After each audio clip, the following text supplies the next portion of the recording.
A Asociación Galega de Vitivinicultura Artesanal ten o seu xerme, a súa orixe na Asociación de Colleiteiros do Ribeiro.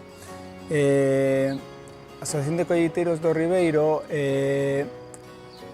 xurde como unha unión entre pequenos productores para defender unha serie de principios básicos que pensábamos que estaban a pôr en risco, non?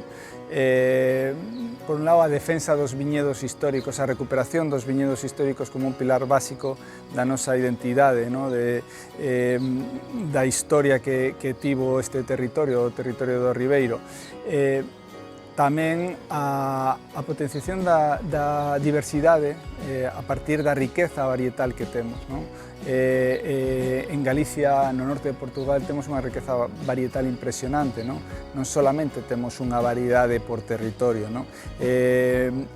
Pensamos que hai que antepor os territorios as variedades.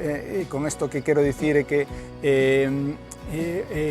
as variedades nos aportan a tipicidade, pero a mezcla desas variedades o que aporta é diversidade, non? E iso penso que é unha riqueza moi importante que forma parte tamén da identidade do territorio, non?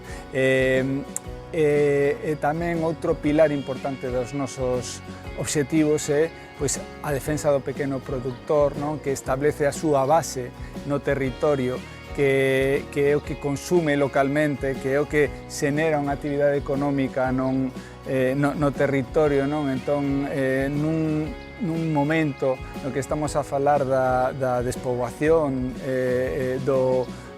da Galicia interior, non? Pois temos que tamén apostar por eses pequenos proxectos que apostan por iniciar unha actividade ou darlle continuidade a unha actividade anterior nos nosos territorios. Como estas ideas da Asociación de Colleiteiros son perfectamente extrapolables a outros territorios de Galicia, pois pensábamos que